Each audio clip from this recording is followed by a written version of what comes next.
அதுக்கு உண்மையான பதில் என்ன? இல்லை இயல்பான கேள்விகள் கேட்க வேண்டிய கேள்வி தான். இப்போ ஆத்தரைஸ் ஃபேமிலி, ஓகே, அப்பாவுக்கு வந்து 4 வயசு,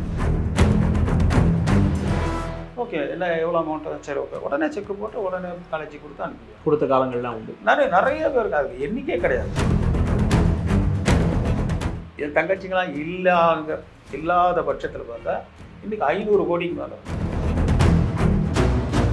காமெடி ஆர்டிஸ்ட்டு பார்த்தீங்கன்னா ஹீரோவோட அதிகமாக சம்பளம் வாங்குறாங்க.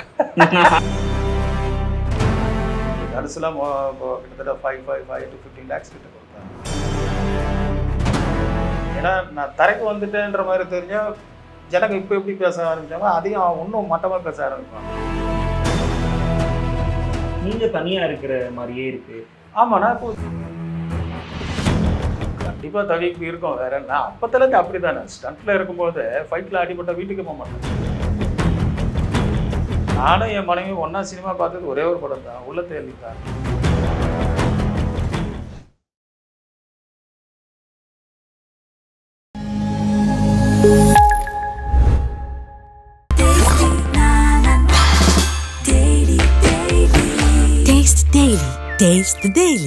சினிமா தொடர்பான நேர்காணல்கள் பலவற்றை நமது நாதஸ் நடத்தி வரும் வேளையில் இன்று நான் உங்களுக்கு அறிமுகப்படுத்தவிருக்கும் நபர் நன்கு அறிந்த நடிகரும் ஸ்டன் கலைஞருமான எல்லோரும் தேடிக்கொண்டிருக்கிற பொன்னம்பலம் நம்மோடு இருக்கிறார். வணக்கம் சார்.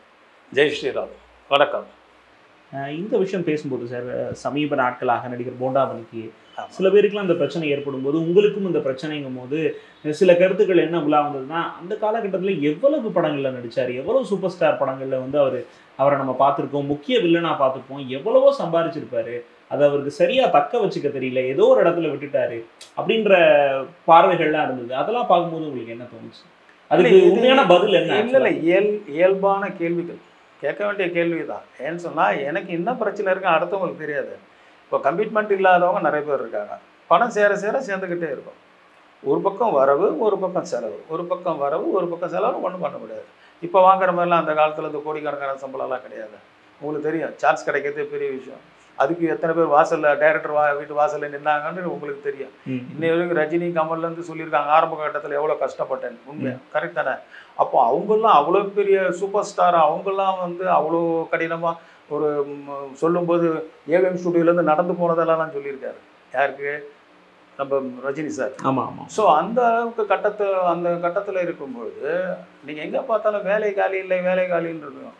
அதே ஒரு படம் வந்து வறுமை நேரம் சிவப்புன்னு சொல்லிட்டு கமல் சார் எடுத்துப்பாங்க. ஸோ அந்த நேரத்தில் வேலை வாய்ப்புன்றது ஒரு பெரிய கஷ்டமான ஒரு இது. அதுக்கப்புறம் கம்ப்யூட்டர் காலம் வந்தவொடனே தான் இன்றைக்கி எல்லாரும் வந்து டோட்டலாக வேர்ல்டு வைடில் நீங்கள் எல்லாமே பர்ச்சேஸ் பண்ணுறது, போகிறது, வர்றது எல்லாமே இன்றைக்கி எல்லாம் வந்து பார்த்தீங்கன்னா யார் வேணாலும் வேர்ல்டு ஃபுல்லாக சுற்றுறாங்க. முன்னெல்லாம் அப்படியெல்லாம் இல்லை. ஒரு ஆள் வந்து சிங்கப்பூர் போயிட்டு வந்தாலும் அதை தெருவே அவனை பார்க்கும். இன்றைக்கி வாரத்துக்கு 3 வாட்டி போயிட்டு வராங்க. யார்? இந்த வியாபாரம் பண்ணுறாங்க இல்லையா, அவங்க நார்மலாகவே 3 வாட்டி போயிட்டு வராங்க. சாதாரண கிராமத்தில் இருக்கவங்களே, ஏன்னா அவங்களுக்கு சின்ன சின்ன வருமானம் வரும்னுட்டு. ஸோ எனக்கு என்ன கமிட்மெண்ட்னா, இப்போ நான் வந்து என் ஃபேமிலி அப்படின்னு சொன்னால் ரொம்ப ஆத்தரைஸ் ஃபேமிலி. ஓகே, அப்பாவுக்கு வந்து 4 ஒய்ஃபு. அதே மாதிரி ஒவ்வொருத்தரும் ஒரு ஃபேமிலியில் இருக்கிறவங்க ஒரு பேர் அடுத்த மனைவிக்கு அவங்க பிள்ளைக்கு வைப்பாங்க. ஸோ என்னோடய 3வது எங்கள் பெரியம்மா இருக்காங்க இல்லையா, 3வது ஒய்ஃப், அவருடைய சன்னு தான் இப்போ நான் சொன்னது அம்பலம், மிஸ்டர் அம்பலம் கட்டிட்டார். அவர் பேர் பொன்னம்பலம் தான். என் பேர் இப்போ 4வது ஒய்ஃப் பையன், என் பேர் பொன்னம்பலம். அப்படி வைப்பாங்க ஒரு இதில், எங்களுடைய இதில். ஸோ எங்கள் இதில் பாரம்பரியத்தில் எப்படின்னா, சகோதரி யார் தப்பு பண்ணாலும் சரி தண்டனை கிடையாது, மன்னிப்பு மட்டும்தான். அனுசரித்து போகணுன்றது வாழ்க்கையில் எங்களுக்குள்ள ஒரு இது. ஸோ எங்கள் தாய் என்னெல்லாம் வளர்க்கும்போது அப்படின்னா, யார் தவறு செஞ்சாலும் அவங்க மன்னிப்பு கேட்குற அளவுக்கு அவங்களுக்கு புரிய வைக்கிறதா நீ மிகப்பெரிய சாதனை. உன்னை வந்து தண்டிக்கிறது முக்கியம் இல்லை, நீ தப்பு செஞ்சது சரியா, இப்படி பண்ணலாமா, இத்தனை பேர் இப்படி இருக்கோம், நீ மட்டும் தனியாக இருந்து இப்படி பண்ணுறிய, உன்னால் வந்து நல்லது பண்ணனாலும் பரவாயில்லப்பா, உன்னால் கெட்டதுனால கூடாது, இப்படி சொல்லி எனக்கு அழகாக டீச் பண்ணது. பழி வாங்குற தன்மை எங்கள் குடும்பத்தில் யாருக்குமே கிடையாது. ஸோ அப்போ என்னன்னா கடமை அதிகமாகிடும். தாய் என்ற உறவு என்ன, சகோதரி என்ற உறவு என்ன, சகோதரன் என்ற உறவு என்ன, சகோதரிக்கு நம்ம செய்ய வேண்டிய கடமை. இன்றைக்கி அப்படி கிடையாது. நீங்கள் அண்ணன் தங்கச்சி இருக்கான்னு சொன்னால், நீ சம்பாதிச்சு நீ கல்யாணம் பண்ணிக்க, நான் சம்பாதிச்சு நான் கல்யாணம் பண்ணிக்கிறேன். இவன் கல்யாணம் பண்ணிட்டு போயிட்டு ஒரு வாரம் கழிச்சு அந்த பொண்ணு பிடிக்கல, நான் வேற ஒரு பண்ணிக்கிறேன். இது ரொம்ப வேறு மாதிரி ஆயிடுச்சு. ஆனால் அப்போ அந்த காலத்துலலாம் எப்படின்னா கூட பிறந்த அக்கா தங்கச்சிங்களே சைக்கிளில் கூட்டு போக முடியாது, பார்க்குறவங்க வேறு மாதிரி பேசுவாங்கனால நடந்து தான் கொண்டு போவோம், சீட்டில் கூட உட்கார வச்சு கூட்டு போவோம். ஸோ அந்த அளவு இருக்கும்போது பாரம்பரியத்தில் சகோதரிகளுக்கு நாங்கள் செய்ய வேண்டிய கடமை. ஏன்னா இளம் வயதிலே என்னுடைய தகப்பனார் இறந்துட்டார். ஸோ அந்த பொறுப்பு என் தலைமையில் வந்துச்சு. என் சகோதரர்கிட்டையும் அது இருக்குது. என் மூத்த சகோதரர் மிஸ்டர் முத்து அண்ட் அப்புறம் அவங்களாம் சேர்ந்து என் சிஸ்டருக்கு மேரேஜ் பண்ணிட்டாங்க. எங்கள் மேலே இருக்கவங்களுக்கு அங்கே சொன்னல இப்போ மீனாட்சி அண்டு பானுமதிட்டு அவங்க 2 பேருக்கும் அவங்க கல்யாணம் பண்ணி வச்சாங்க. ஆனால் அதுக்கப்புறம் அவங்க பிள்ளைங்க அதுக்கப்புறம் கஷ்டப்படும் போது நான் கொஞ்சம் ஹெல்ப் பண்ணேன். ஏன்னா நான் அதுக்கப்புறம் ஃபீல்டெலாம் வந்துட்டேன். ஸோ என்னுடைய 4 தங்கச்சிங்களுக்கும் என்னால் முடிஞ்ச வரைக்கும் எவ்வளோ இது பண்ண முடியும் ஃபுல் சப்போர்ட் பண்ணி அவங்களுக்கு ஆளாக்கினா தட் மீன்ஸ் வீட்டு வாடகையிலேருந்து துணிமணியிலேருந்து எல்லாம் நான் தானே செலவு பண்ணணும். அத்தனை பேருக்கும் கல்யாணம் பண்ணியுமா?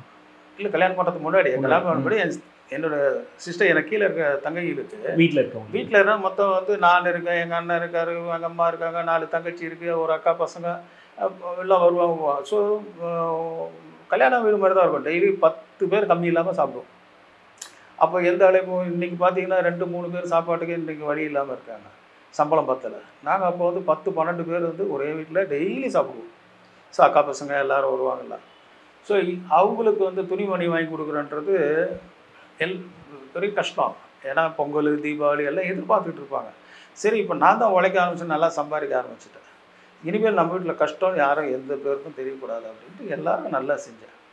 எல்லோரும் வெளியே கூப்பிட்டு போகிறது கொள்வது நல்லா சம்பாதிச்சா. கார்லாம் வாங்கினா ஆளுக்கு ஒரு காரு, எங்கள் அம்மாவுக்கு ஒரு காரு, அக்கா தங்கச்சியில் ஒரு காரு, மேனேஜருக்கு ஒரு காரு, என்னுடைய அசிஸ்டண்ட்டுங்க மேக்கப்புக்கு அவங்களுக்குலாம் ஒரு காரு, எனக்கு ஒரு காரு, ஸ்பேர் ஒரு காரு, 7 கார் வச்சுருந்தேன். ஒரே நேரத்தில் 3 வீடு வாங்கினேன்.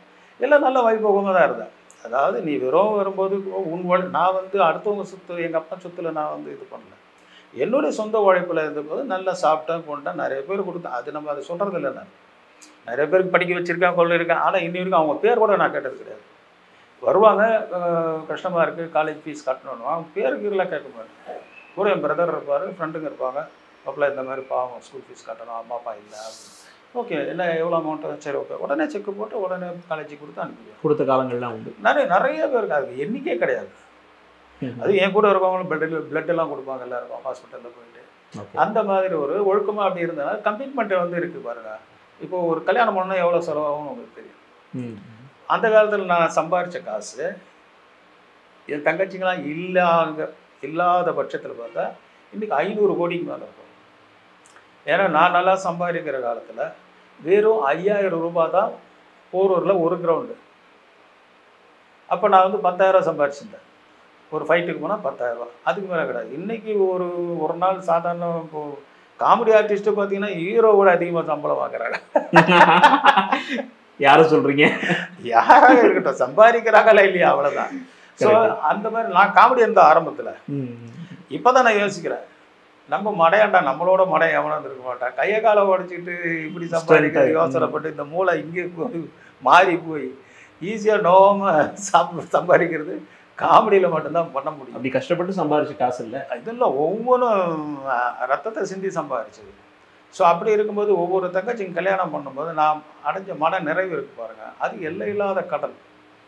ஸோ அந்த சந்தோஷம் போதும். ஊரில் என்ன இவ்வளோ படம் பண்ணார், சம்பாத்தி வைக்கலன்னா, நீ சம்பாதிச்சு வச்ச மட்டும் நான் உயிரோட இருக்கேன். நீ இன்றைக்கி எத்தனை பேர் செத்துக்கிட்டு தானே இருக்காங்க. எவ்வளோ பெரிய சம்பவங்கள்லாம் இன்றைக்கெலாம் நான் கண்ணுக்கு எதிர பார்க்குறேன். நிறைய பேர் சம்பாரிச்சு பிள்ளை எழுந்தவங்க. அப்போ சம்பாரிச்சு புரோஜனம் இல்லை. சில பேர் பார்த்தீங்கன்னா ட்ரக் அடிக்ட், சம்பாரிச்சு புரோஜனம் இல்லை. இப்படி ஒவ்வொன்றும் இருக்கும்போதும் பேசிக்கிட்டு இருப்பாங்க. அவங்களுக்கு அந்த நிலைமை வந்தால் தான் தெரியும். ஸோ இன்னை வரைக்கும் எங்கள் சிஸ்டர்ஸ் எல்லாம் எதுவுமே யாருக்கும் சில பேருக்கு பார்த்தீங்கன்னா ஃபேமிலியில் அவங்க ஓடிட்டாங்க, இவங்க இந்த கதையெல்லாம் இல்லை. நம்ம நிறையா அவங்களுக்கு என்ன பண்ணணும், ஃபாதர் அவருடைய ஸ்தானத்தில் தகப்பன்னு இருக்க வேண்டிய ஸ்தானத்தில் இருக்கு. என்னால் முடிஞ்ச வரைக்கும் எல்லாருக்கும் நல்லா பண்ணுவேன். இன்றைக்கி ஒருத்தவங்க லண்டனில் இருக்காங்க, ஒருத்தவங்க அவங்க இப்போ இங்கே இருந்தாங்க. அவங்க மகள்லாம் சுவிட்சர்லாண்டில் கல்யாணம் பண்ணி கொடுத்து அவங்கள போயிருக்காங்க. இன்னொரு சிஸ்டர்ஸ் டீச்சராக இருக்காங்க கவர்மெண்ட் ஸ்கூல். 2 தங்கச்சி கவர்மெண்ட் ஸ்கூல் டீச்சராக சேர்த்து விட்டாங்க. லாஸ்ட் தங்கச்சி சரோஜா ட்ராவல்ஸ் சொல்லிட்டு நம்ம போர்ட்டில் லாரியில் வச்சு அவங்க டிரான்ஸ்போர்ட், சரோஜா டிரான்ஸ்போர்ட். ஓகே. இப்போ நான் யாசகம் நிறைய கேட்க மாட்டேன். சும்மா ஒரு தமாச்சிக்கு ஒரு செலவுக்கு மாதிரி என்னப்பா எப்படி இருக்கேன், ஆனால் எதனா செலவு காசு வேணுமா, இல்லை பரவாயில்ல, சரி நான் ஒரு 5000 10,000 சும்மா அப்படியே போட்டுக்கிட்டே இருப்பாங்க.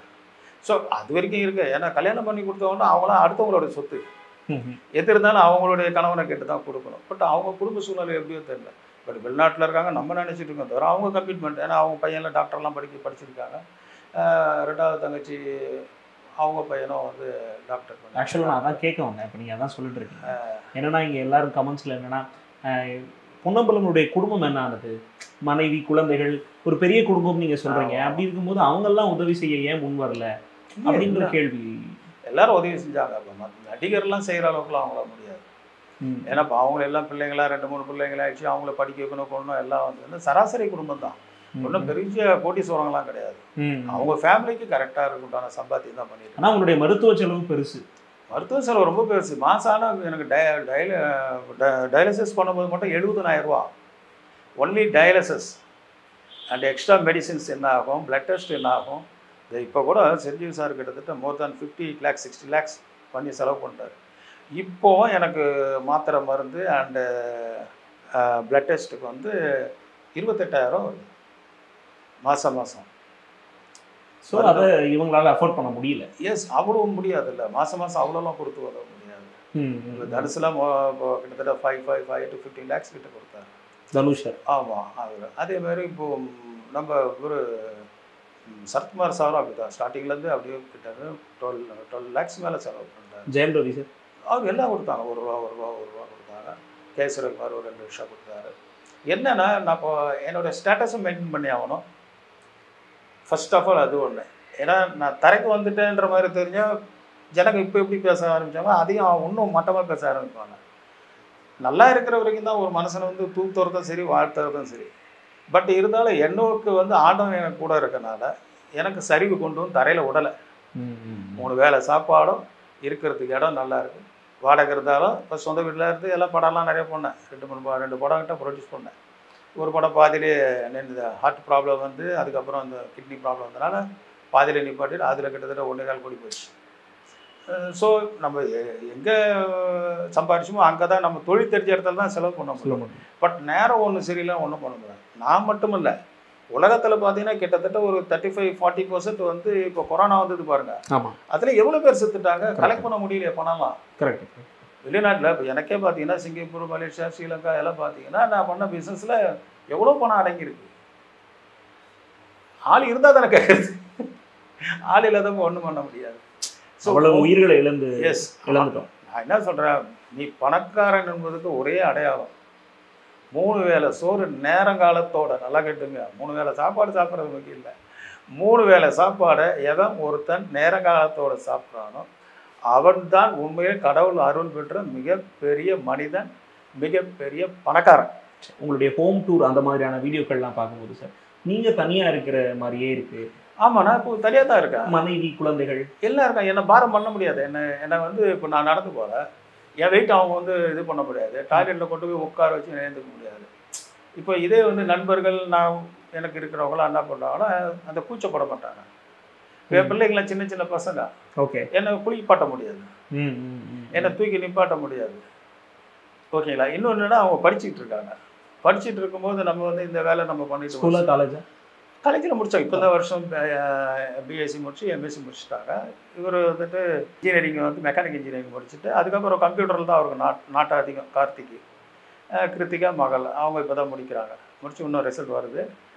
கார்த்திக் அவர் வந்துட்டு படிப்பெல்லாம் முடிச்சுட்டு இப்போ வேலைக்கு போய்ட்டு ஒரு 1 இயரில் திருப்பி வந்துட்டார். வேறு வேலைக்கு நம்ம ட்ரை பண்ணிக்கிட்டு இருக்கோம். ஓகே, அதுக்கு ஃபாரின் போகலாமான்னு யோசனை பண்ணிட்டு இருக்காரு. சரி, ஓகே, ட்ரை பண்ணுவோம் அப்படின்ட்டு வந்து பார்த்துக்கிறாங்க. எல்லாம் வந்து பார்க்குறாங்க, சொல்கிறாங்க, அதெல்லாம் வந்து பார்க்குறாங்க. நான் அவங்க டோட்டலாக அவாய்ட் பண்ணுவேன். ஏன்னா இங்கே நிறைய ஃப்ரெண்ட்ஸ்லாம் வந்து என்னை பார்ப்பாங்க. ஏன்னா வந்து பேசிடுவோம், ரொம்ப நேரம் பேசிகிட்டு இருப்பாங்க. எல்லா ஆம்பளைங்க எதிர்க்கு அவங்க இப்படி உட்காந்து எப்படி பார்க்க முடியும்? அதனால் வருவாங்க, சாப்பாடு கொடுப்பாங்க. இப்போ நீ கூட வீட்டில் தான் சாப்பாடு வறுத்த குழம்பு செஞ்சு சுண்டைக்காலெலாம் போட்டு அதெல்லாம் செஞ்சு கொடுக்குறேன். சாப்பாடு வரும், நான் மேக்ஸிமம் அவாய்ட் பண்ணிவிடுவேன். நல்ல சமையல் செய்யும்போது மட்டும் ஃபோன் பண்ணுங்கன்னு இதை விதமாக செய்யும்போது அப்போ வரும். மற்றபடி என்னென்னா அவங்க இங்கே வந்து உட்கார வச்சுட்டு பேசிட்டுலாம் இருக்க முடியாது. நிறைய பேர் வராங்க சொல்கிறாங்க. இப்போ அவங்க வீட்டில் நான் அவங்க ப்ரைவசி கரெக்டாக இருக்கும். நான் உட்காந்து நான் பாரம் நடுராத்திரி இருந்து கற்றுவேன். நடுராத்திரி இருந்து மூச்சு விட முடியாது, புரியுதுங்களா? அப்புறம் நடக்க வச்சு கொண்டு போகிறதுலாம் கஷ்டம். படிக்கட்டு. ஆனால் அவங்களுக்கு ஒரு தவிப்பு இருக்கும்ல, அப்பா தூரமாக இருக்காரு. கண்டிப்பாக தவிப்பு இருக்கும். வேற என்ன, அப்போத்துலேருந்து அப்படி தானே. ஸ்டண்ட்டில் இருக்கும்போது ஃபைட்டில் அடிபட்டால் வீட்டுக்கு போக மாட்டேன். என் காலு கை எப்படி உடைஞ்சது நான் கட்டு போட்டது வீட்டில் பார்த்ததே கிடையாது இது வரைக்கும். நான் எவ்வளோ ஃபைட் எவ்வளோ வாட்டி கட்டு போட்டிருக்கேன், எத்தனை வாட்டி ஹாஸ்பிட்டல் அட்மிட் ஆகிருக்கேன்னு எல்லாருக்கும் தெரியும். எங்கள் வீட்டுக்கு இன்னை வரைக்கும் நான் ஹாஸ்பிட்டலில் அட்மிட் ஆனது இதுதான் அவங்க பார்க்கறது முதலும் கடைசி. இத்தனை வருஷத்துல. இதை விட என்னன்னா ஷூட்டிங்கே பார்த்தது இல்லை யாரும், கூட்டிட்டு போனது இல்லை நீங்க. என்ன காரணம்? அவனும் சினிமா பிடிக்காது குடும்பத்துல யாருக்குமேவா? ஒரே ஒரு படம் சுந்தர் சி படம் இதில் நடந்தது. அது கூட அங்கே லொக்கேஷன் வந்து என்னை ட்ராப் பண்ணிட்டு போயிட்டாங்க. உள்ள வந்து பார்க்கணும். இது வரைக்கும் என் மனைவி நான் ஷூட்டிங் பண்ணது வேடிக்கை பார்த்ததே கிடையாது. சொல்றது சினிமாவும் பிடிக்காது. என்னை கட்டும்போதே அப்படிதான் சொன்னாங்க. எல்லாரும் சினிமானா டேஞ்சர் சொல்கிறாங்க, தண்ணி அடிப்பாங்க, இது பண்ணுவாங்க, பொம்பளைக்கு நல்லா சுற்றுவாங்க, அது இதுன்னு சொல்லிட்டு ஒரு டாக்டர் நார்மல் டாக்டர் ஒன்று. அதனால வேண்டான்ற மாதிரி சொன்னாங்க. அதுக்கப்புறம் என் மனைவி என்ன சொன்னாங்க, ராதாரவி சார் நல்லா சப்போர்ட் பண்ணார். இல்லை ஆள் தான் அப்படி நல்லா கவனம் ஃபேமிலியில் பார்த்துக்கிட்டு இருக்காது, அதனால உருவத்துக்கும் மனசுக்கும் சம்மந்தம் இல்லை அப்படின்னு சொல்லி அப்போலாம். பட் வீட்டில் ஒரு கண்டிஷன் போட்டாங்க, எப்படி வாசப்படியோட அந்த செருப்பை கழட்டிட்டு வருமோ அதே மாதிரி சினிமா உலகத்தை வாசப்படியிலே விட்டுட்டு வரணும். அதுக்கு ஒரு 2 எக்ஸாம்பிள் இருக்கு. அந்த தேவயானி ஒரு வாட்டி ஓட்டு கேட்க வந்திருந்தாங்க. சரி, வீட்டு உள்ள கூட கூப்பிடல, வாசல்ல நின்று பேசி அனுப்பிட்டாங்க. வேற யாருன்னா ஆர்டிஸ்ட் தேவயானி வாங்க வாங்க உட்காருங்க அப்படின்னுவாங்களே, எங்கள் வீட்டில் வாசல்ல நின்று பேசி அனுப்பிட்டாங்க. ஆமாம், ரியாஸ் கான் கூட ஒரு வாட்டி அப்படி வரும்போது அவர் அதே மாதிரி அவர் ஷூ கட்டிட்டு உள்ள வரலான்னு இருக்காங்க. இவங்க கேட்டுக்கிட்டே நின்று இல்லைங்க அவர் ஆஃபீஸ் போயிருக்காரு, நீங்கள் ஆஃபீஸில் சினிமா அங்கதான். ஆமா, இந்த ஃபேமிலி அப்படின்னு இல்ல ஒரு போட்டோ கூட இருக்காது. இங்க கூட பாருங்கல்ல, நான் எவ்வளவு 1000 படம் மேல பண்ணேன், எங்க ஒரு போட்டோ இருக்கா பாருங்க. இன்டென்ஷனலா பண்ணதான் இதெல்லாம். ஆமா ஆமா, நம்ம சினிமால தான் நம்ம வந்து இன்னைக்கு வெளில நிறைய படம் பண்ணியிருக்கோம்னுட்டு ஒரு அவார்டோட இது கூட இருக்காது. நான் ஒரு நார்மல் பீப்புள் எப்படி இருப்பாங்க, வீட்டில் பழகிட்டதுனால. இப்போ நான் இங்க வந்து கூட இருந்தா வீட்டில் இருந்தானே எடுத்துருவாங்க, மூட்டை மூட்டையாக கட்டி வச்சிருக்கு. அது வந்து இது பண்றது இல்லை, யூஸ் பண்றதே கிடையாது. இப்போதான் நீங்க சொல்லும்போது தான் ஒவ்வொரு கதைக்கு பின்னாடி ஒரு கதை இருக்கு. ஏன் இப்போ நானும் என் மனைவி ஒன்னா சினிமா பார்த்தது ஒரே ஒரு படம் தான், உள்ளத்தை எழுதித்தான்.